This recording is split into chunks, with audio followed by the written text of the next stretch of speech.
Continuando con el tema de los sistemas de información geográfico, pues las fuentes de información dentro de un SIC es la parte medular para que usted pueda gestionar adecuadamente los datos y de esta manera obtener resultados esperados. De esta manera pues existe varias fuentes de información, pues hablando desde estaciones de monitoreo tanto en tierra como en mar, datos de manera digital que pueden estar dispersos en diferentes servidores o ya sea en nuestras mismas computadoras, datos tabulares que los podemos obtener a través de bases de datos, archivos de Excel en diferentes formatos, o que simplemente pues son documentos que los digitalizamos y los logramos ubicar dentro de un formato que nos puede llevar al sistema de información geográfico y ser analizados, o también lo que pasa puntualmente en datos análogos, datos que se encuentran en papel,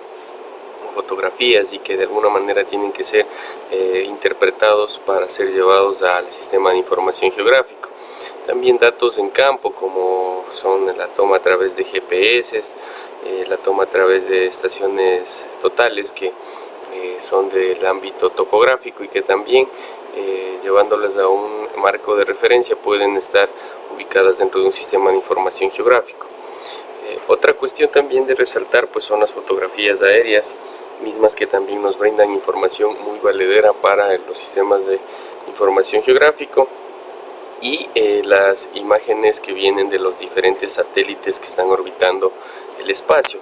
Dentro de esto también pues en la actualidad una nueva tendencia son los drones o aviones no tripulados, mismos que entregan información mucha más actualizada y a un nivel de detalle muy interesante. Sin embargo, no cubren muchas áreas como lo hacen las imágenes satelitales o tal vez las fotografías aéreas. Sin embargo, esta es una limitación temporal, ya que en el transcurso del tiempo iremos viendo que este tema de los drones se irá desarrollando mucho más y nos permitirá obtener soluciones muy amigables para los sistemas de información geográfico.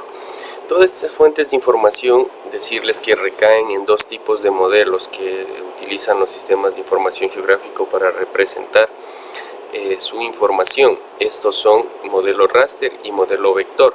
Toda la información que gestionan los SIC están basados en esta gran teoría, misma que permite representar el mundo real. Usted puede representar el mundo real a través de dos formas, de acuerdo a los SIC. Una a través de un raster o otra a través de un modelo vectorial. Y desde ya pues decirles que un modelo raster pues está vinculado con imágenes de satélite o todo aquello que sea digital en el sentido de que pueda ser escaneado, pueda ser fotografiado, ya que un modelo raster es un arreglo de filas y columnas, donde cada uno de los cuadrados que ustedes observan ahí tienen un valor que en términos de color pueden representar diferentes tipos de coberturas o diferentes tipos de áreas en un territorio. Es así que mientras más cuadrados tengamos, pues la resolución también de nuestra fotografía o imagen satelital será mucho mejor. De esta manera aquí ponerles un ejemplo de la topografía llevada al ámbito del raster, pues comienza a tener valores, y asimismo pues las coberturas que tengan infraestructura o árboles, cada uno de estos transformados a términos de raster comienza a tener una significancia a través de un valor que el SIC lo interpreta y lo manifiesta a través de su modelo raster. Aquí tenemos un ejemplo de una imagen raster.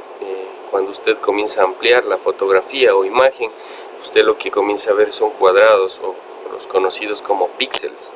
Estos píxeles tienen valores que en interpretación son colores, y colores que en su representación vienen a mostrar parte de la cobertura terrestre. Esto es un modelo raster.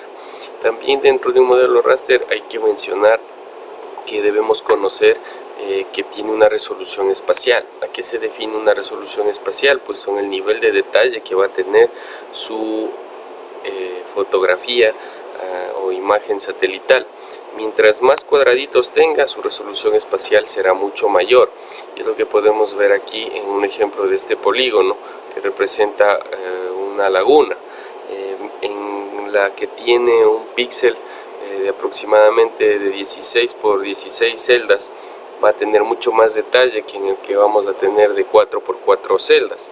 Entonces es como cuando nos tomamos una fotografía con un teléfono de muy buena resolución, podemos observar hasta los mínimos detalles, pero si lo hacemos con un teléfono de baja resolución se observan pocos detalles. Entonces, al igual que todo este tema de las fotografías en los celulares, pues también en los sistemas de información geográfico nos permite hacer este tipo de actividad. Es decir, si tenemos una imagen satelital con gran cantidad de celdas o píxeles, vamos a obtener una gran cantidad de detalle y podremos interpretar de mejor manera lo que ésta tenga. De esta manera, pues aquí tenemos un ejemplo. En la parte de arriba tenemos una representación en raster de mayor detalle, como vemos, todo representado en píxeles, y en la parte inferior una resolución espacial de menor detalle, es decir, las celdas son mucho más grandes, y estas celdas pues están en función del tamaño del píxel. Este píxel está ubicado en filas y columnas de acuerdo al modelo raster. Dentro del sistema de información geográfico ArcGIS, el modelo raster tiene varios formatos. Los más conocidos pues son el TIFF, el JPG, el SID, y así tenemos un sinnúmero de formatos en este sistema que pueden ser leídos directamente. También vemos que el símbolo de raster es esa especie de cuadrado con cuadrados más pequeños. De esta manera pues el ArcGIS permite lectura de la gran mayoría de este tipo de coberturas en formato raster.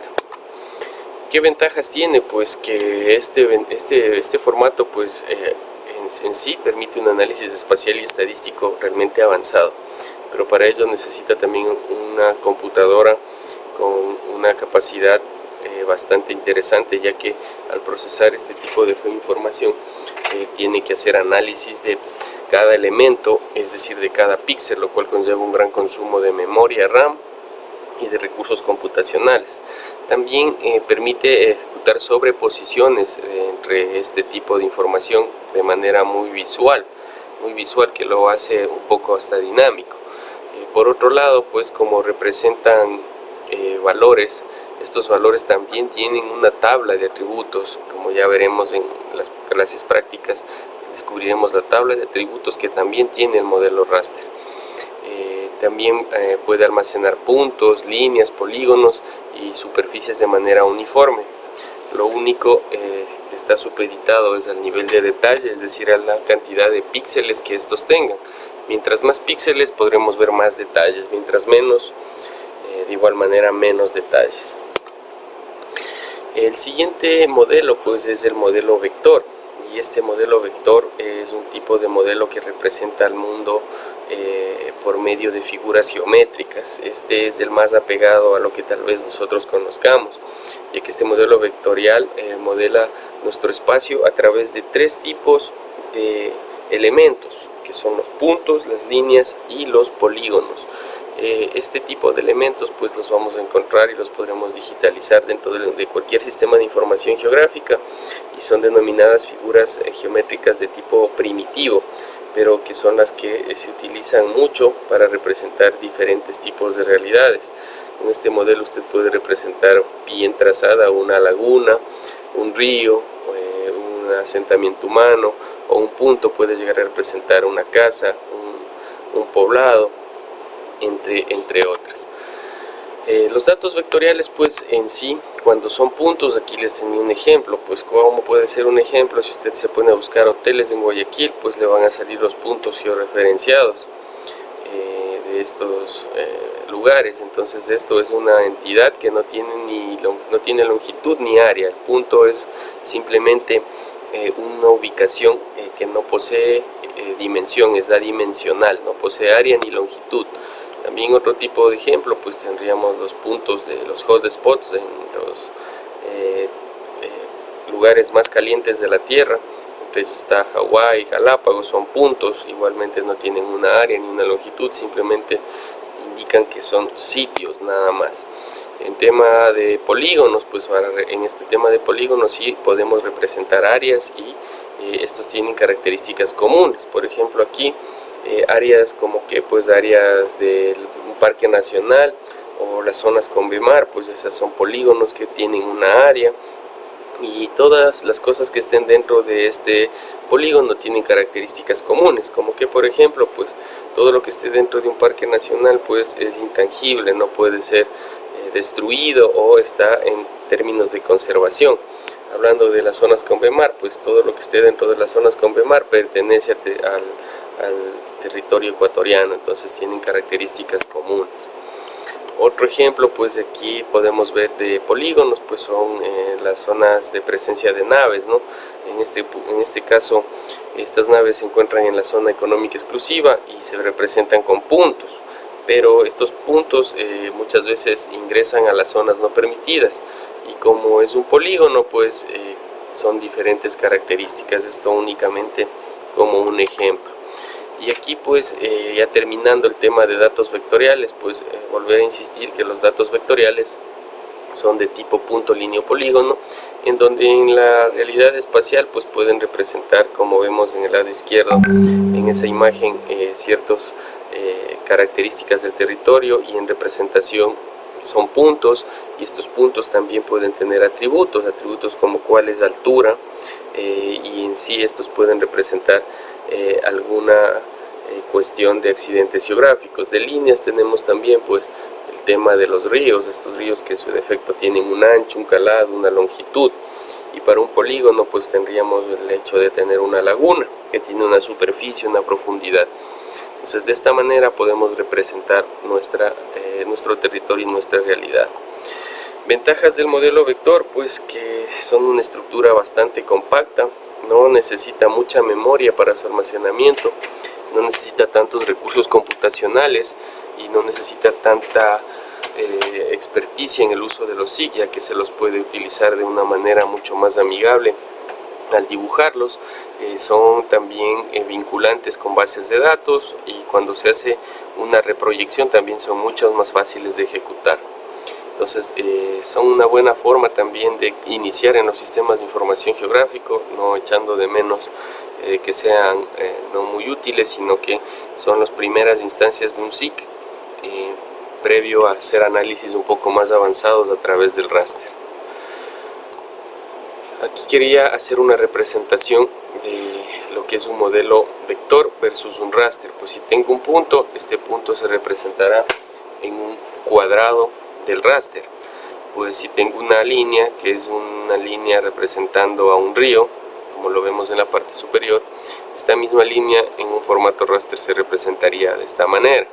Si tengo un polígono, en el formato vector puedo representarlo de esta forma, mientras que en el formato raster se representará de esta manera. Entonces sí hay bastante diferencia entre lo uno y lo otro. No olvidar que existe dos modelos, el vector y el raster. Aquí tenemos otra representación. En vector puedo yo dibujar líneas, polígonos y puntos, y estos después al pasarlos a raster me representarán cuadrados y con un nivel de detalle diferente. Es por eso que tanto lo uno como lo otro se utiliza para diferentes instancias en los análisis espaciales. Otra cosa también que debemos saber y que puede estar dentro de nuestra evaluación es que un formato nativo que tiene ArcGIS es el shapefile, el cual está compuesto por un sinnúmero de datos que lo conforman. Este formato es tomado por esta empresa Esri y convertido ya como su formato original. Es un formato multiarchivo que genera diferentes ficheros, como los vemos aquí abajo. Los símbolos de puntos, de líneas y polígonos son los que definen a este formato shapefile. El formato shapefile es específico para modelos vector, es decir, para punto, línea y polígono, y cada uno de ellos tiene su simbología, como ya veremos cuando utilicemos el ArcGIS. Tiene la simbología descrita en la parte de abajo.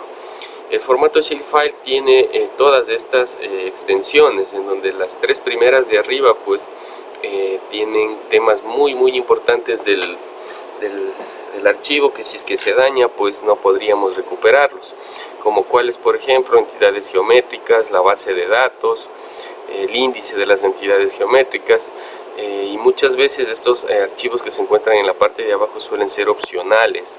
y no por ello decirles que los vayan a borrar, sino que algunas veces no los pueden encontrar, como cual por ejemplo como el archivo PRJ que tiene la proyección.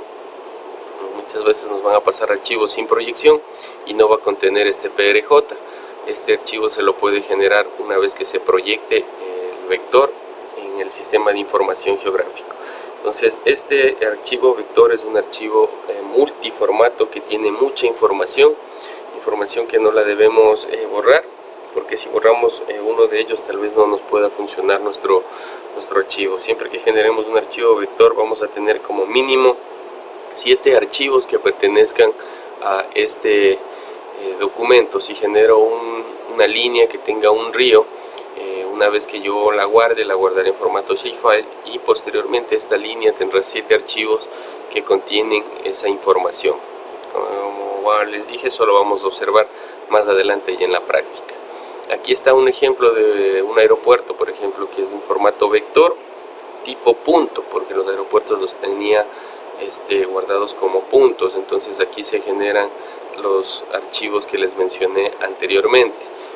De esta manera, si usted borra, por ejemplo, el que contiene la base de datos, que es el DBF, no podrá después abrir su archivo en el ArcGIS. Así que tener en cuenta esto.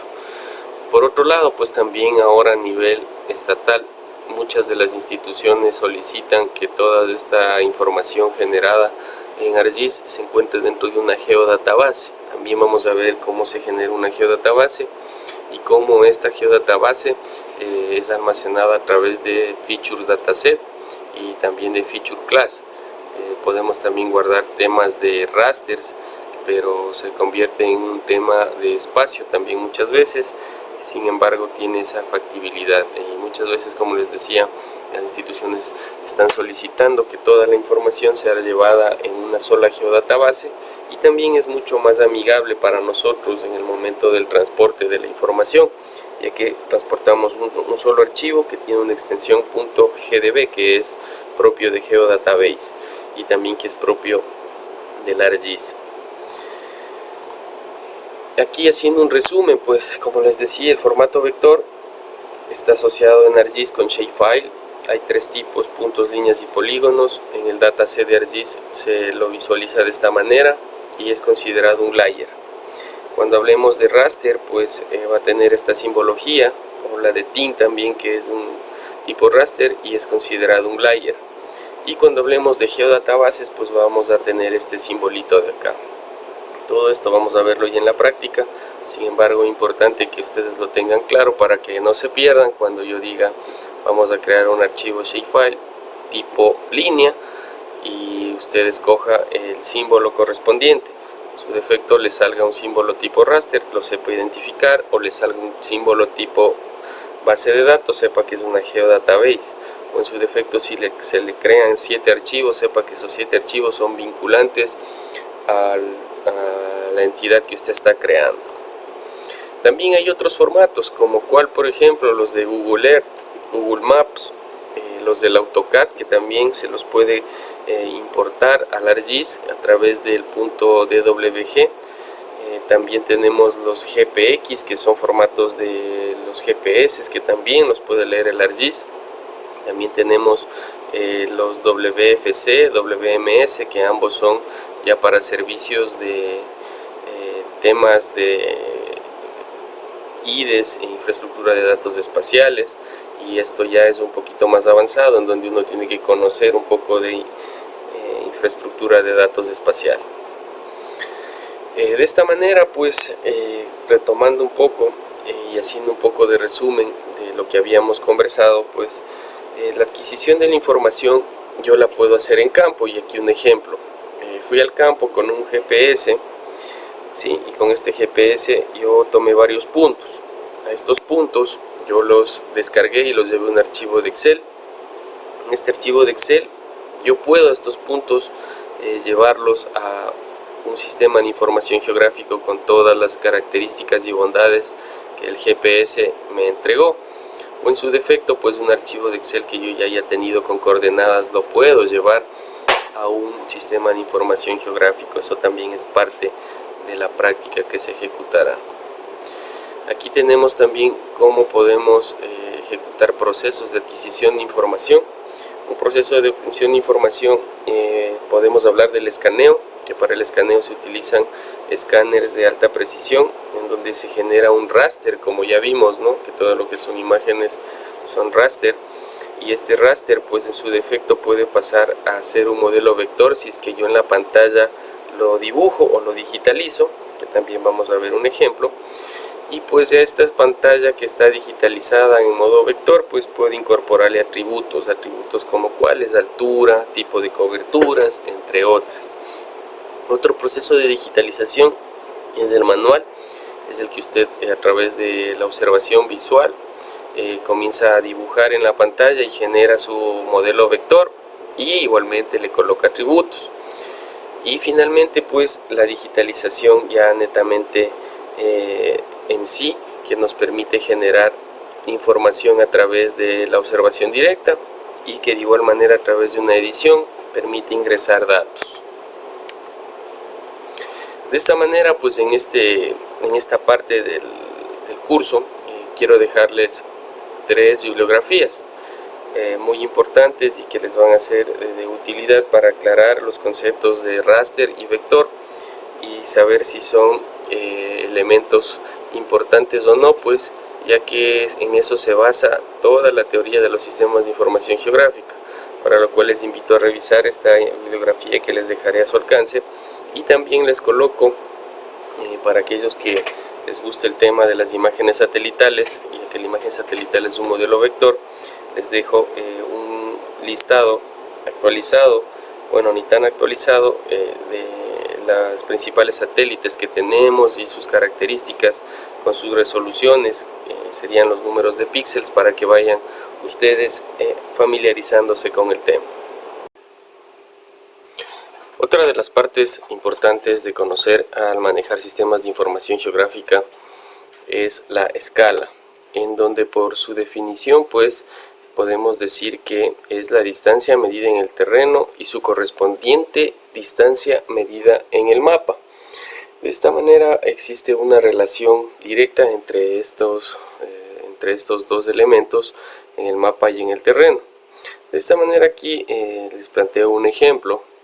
En la vida real pues una persona ha medido una manzana que mide 85 metros, pero esta misma manzana en el plano o en la cartografía mide 17 centímetros. Aquí la consulta sería cuál es la escala de mencionada carta. ¿Cómo se puede obtener eso? Pues mediante una simple conversión matemática, pasando los 850 metros a centímetros, colocando pues en la parte superior la distancia en el mapa medida, que es de 17 centímetros, y la distancia en el terreno en la misma unidad, que sería 85.000 centímetros. Al hacer la reducción de estos datos, pues obtendríamos que la escala del mapa que tenemos es 1 a 5.000. Esa es una manera muy práctica de obtener la escala al momento de interpretar en algún mapa que no tengamos mencionada información. Por otra manera, pues otro ejemplo que tenemos aquí, pues distancia medida en el mapa 5 centímetros, distancia medida en el terreno 15 kilómetros. De esta manera transformo los 15 kilómetros a centímetros y obtengo que mi escala es 1/300.000. Esa sería la escala que yo estaría obteniendo con estos datos de distancia en el mapa y distancia en el terreno.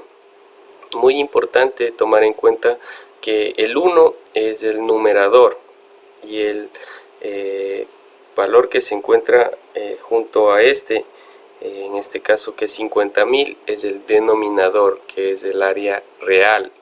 Sería área en el mapa y área real. Para esto pues, y de manera de que usted haga un poco de práctica basado en el concepto anterior, planteo de manera voluntaria que cada uno ejecute este ejercicio. y es lo que vivimos en la realidad. Se necesita contratar un consultor para generar mapas temáticos de una ciudad en donde se pueda observar como unidad mínima una manzana de 100 metros por 100 metros y que ésta a su vez esté representada en 5 centímetros en los mapas a obtener. Entonces, ¿qué escala deberíamos tener? Basado en los conceptos anteriores, igual usted va a poseer esta presentación. Sería interesante que calcule qué escala debería tener ese mapa. Otro ejemplo que quisiera que lo desarrollen pues es este.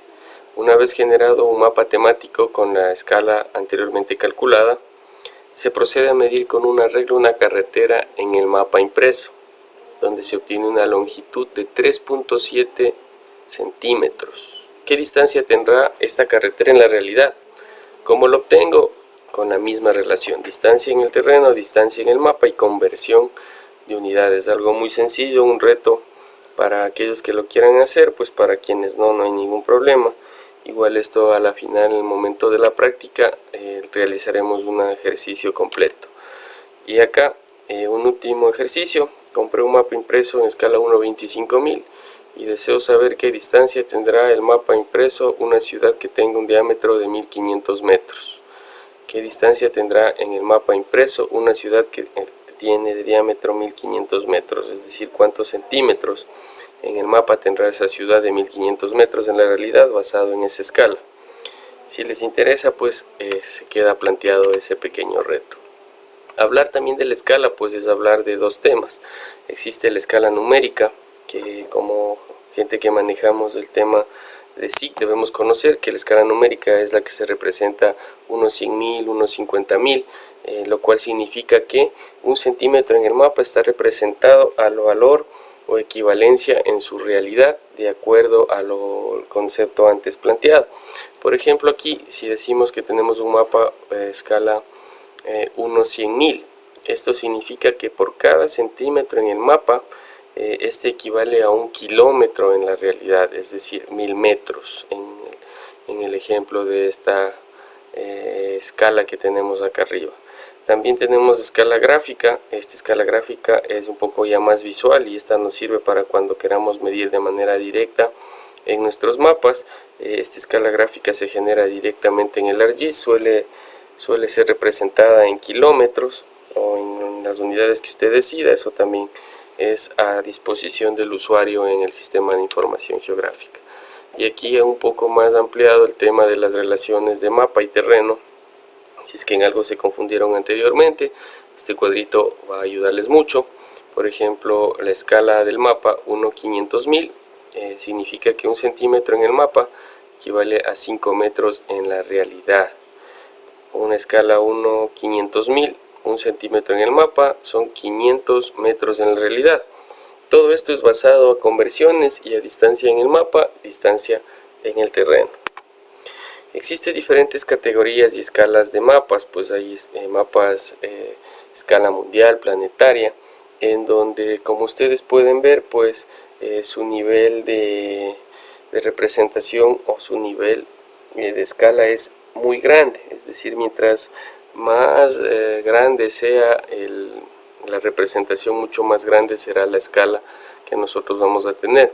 Por ejemplo, una escala a nivel nacional. Una escala a nivel nacional pues será 1/100.000 para planos y cartas, pero si es que yo quiero una escala a nivel Sudamérica pues será 1/250.000.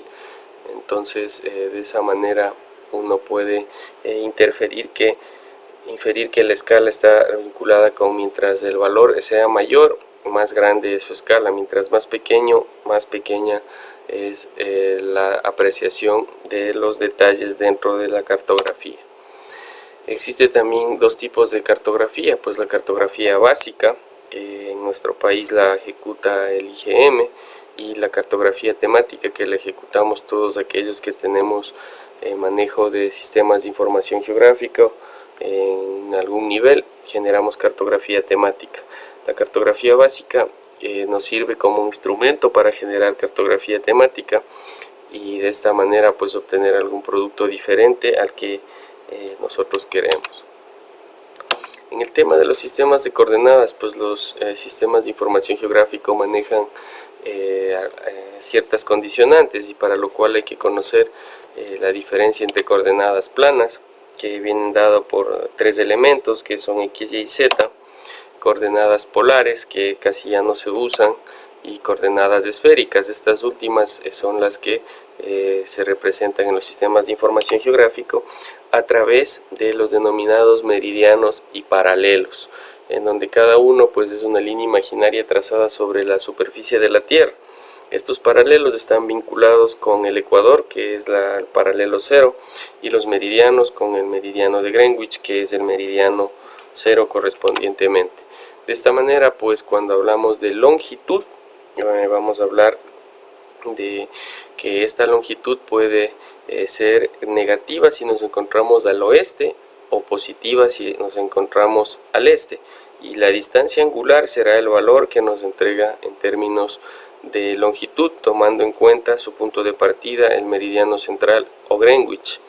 Para hablar de longitud estaríamos tomando la dirección de este u oeste, y iría de 0 hasta 180 grados. Esos serían los valores que presentarían la longitud.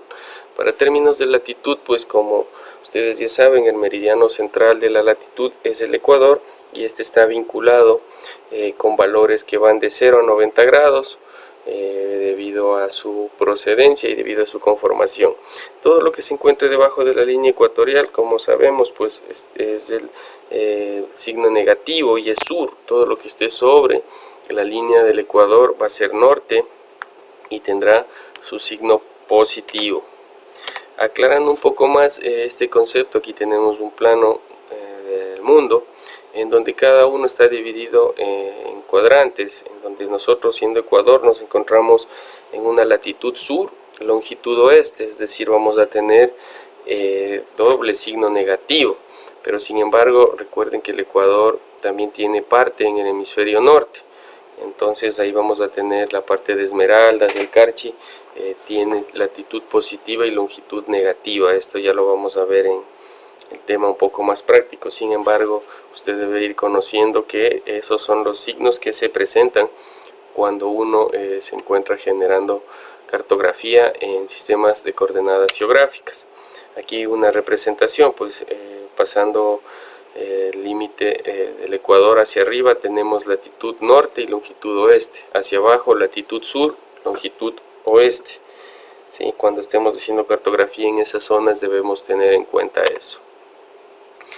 Y ahora quisiera llevarles a hacer un ejemplo mediante un conversor de grados, minutos y segundos a decimales, que también es bastante útil cuando uno está realizando el ámbito de transformación e ingreso de información en los sistemas de información geográfico. De esta manera, utilizando el link que les dejo en la presentación, usted podrá ejecutar una transformación de grados, minutos y segundos en línea, en donde, como por ejemplo, voy a ingresar 78 grados, 55 minutos, 30 segundos, y voy a solicitar que me los transforme a decimales, ya que el sistema de información geográfico no me reconoce en esta nomenclatura. De esta manera, pues el resultado son 78.925 grados, el valor a obtener. Muy importante, si usted en algún momento necesita esta transformación, puede utilizarlo de esta manera. Igual veremos otros procedimientos mucho más extensos cuando estemos utilizando ya el ArcGIS, lo haremos directamente en Excel. Sin embargo, aquí tiene una herramienta en el caso de que usted necesite de urgencia una transformación. De esta manera, pues avanzando, y una vez que hemos logrado comprender las transformaciones y dónde se encuentra ubicado nuestro país específicamente, tanto en el hemisferio norte como en el sur, importante también decirles que en términos de X y Y, cuando uno ingresa la información en el ArcGIS, pues esta se representa, cuando hablamos de longitud hablamos de X, y cuando hablamos de latitud en Y. Eso siempre nos va a preguntar el sistema de información geográfico cuando carguemos puntos desde Excel, un concepto que no deben tener claro cuando vayamos a hacerlo utilizando el Excel. Por otra parte, pues también hablar del tema de las proyecciones cartográficas. Existe un sinnúmero de proyecciones cartográficas a nivel mundial. Sin embargo, nosotros como país utilizamos una proyección cilíndrica. ¿Cuál es la proyección cilíndrica? La transversa de Mercator. ¿Por qué? Porque es la que mejor se asemeja a nuestra realidad en el globo terráqueo.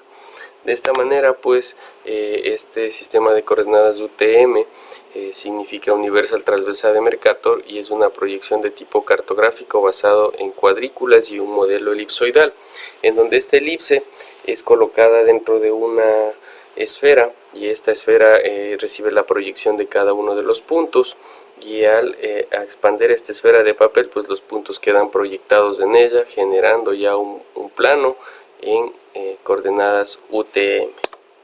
Aquí tenemos un ejemplo más de cómo se estipula las proyecciones de Universal Transversal de Mercator, y decir que también pues este elipsoide que está representado se divide en 60 usos de 6 grados de amplitud cada uno, en donde como meridiano central se utiliza el Ecuador y Greenwich, y a partir de este pues se genera la cartografía en este sistema. Aquí también tenemos una representación. Cuando tenemos una cartografía en UTM, tenemos valores desde Ecuador hacia el norte, pues hasta los 10 millones, y en su defecto desde Ecuador hacia el sur hasta el 0. Por eso es que nosotros nos encontramos con cartografía UTM de 9 millones, 8 millones, porque no estamos debajo del 0, y el área de Esmeraldas y todo lo demás pues nos encontramos con valores de 1000, 2000 cuando tenemos coordenadas de tipo UTM, ya que estas están distribuidas de esta manera. Mencionar que cuando vayamos a hacer cartografía siempre vamos a utilizar la cartografía en formato UTM. Este formato UTM se divide en zonas. Nuestro país, al tener una región insular y también el área oriental, posee zonas en el área 15, 16, 17 y 18. Estas zonas son utilizadas cuando vayamos a hacer cartografía muy específica, es decir, si vamos a hacer cartografía de un cantón del oriente, pues tendremos que utilizar la zona 18. Si voy a hacer una cartografía a nivel nacional, pues puedo utilizar tranquilamente la zona 17. Esto también ya veremos en el momento práctico cómo se setea y cómo se establecen estas zonas. Otra cuestión también a mencionar es que cuando uno genera su cartografía debe indicar en qué sistema de referencia y qué sistemas de coordenadas presentamos la misma. En este punto decirle que nuestro sistema de referencia siempre será el WGS84 y siempre tendremos sistema de coordenadas UTM. Esto es lo que nos exige la normativa. Hablarles también de la verdadera forma de la Tierra. La Tierra en sí no es una circunferencia o una elipse como nos han hecho creer, sino presenta aparentemente este modelo, y a este modelo es el que nosotros tenemos que reconstruirlo y llevarlo hacia una cartografía. Y de esta manera, ¿cómo se genera esto? Pues a través de modelos matemáticos, en donde se utilizan dos tipos de modelos, el elipsoide y el geoide. Cuando hablemos del elipsoide, pues el elipsoide es una superficie matemática ideal, y el geoide es la superficie que obtenemos a través de la altura medida al nivel medio del mar. Son dos términos bastante diferentes, pero que para fines de introducción pues se los puede conocer. Tanto el elipsoide como el geoide, cuando se encuentran en un mismo punto, generan una información que se llama datum. El datum es la intersección entre el elipsoide y el geoide. Entonces de esta manera pues tenemos dos tipos de superficies que deben ser representadas en la cartografía. El geoide pues se lo puede obtener, como ya bien dije, a través del nivel medio de los mares y también a través de superficies equipotenciales, ya es con equipos y un poco más de mediciones. Pero cómo funciona el geoide en nuestro país es a través del nivel medio del mar. Nuestro elipsoide, y es el elipsoide que nosotros escogemos, es el elipsoide WGS84. Este elipsoide es el que más se apega a la realidad de nuestro país. Como podemos ver aquí, pues antes teníamos un elipsoide de tipo PESAT 56, ahora ya cambió y utilizamos WGS84, ya que es el que mejor se acopla a nuestra superficie. El elipsoide y el geoide pues son dos situaciones bastante complejas. Sin embargo, para este ejemplo, mencionarles que siempre debemos tener en cuenta que nuestro elipsoide es WGS84, nuestro datum también será WGS84, y decirles que datum es la intersección entre nuestro elipsoide y nuestro geoide. En la actualidad, pues nuestro país está migrando ya hacia otro sistema, abandonando ya todo lo que es WGS84, ingresando en el mundo del CIRGAS, que es el nuevo sistema de posicionamiento que se lo está planteando a nivel de Sudamérica, y que próximamente casi todos nuestros mapas tendrán esa denominación.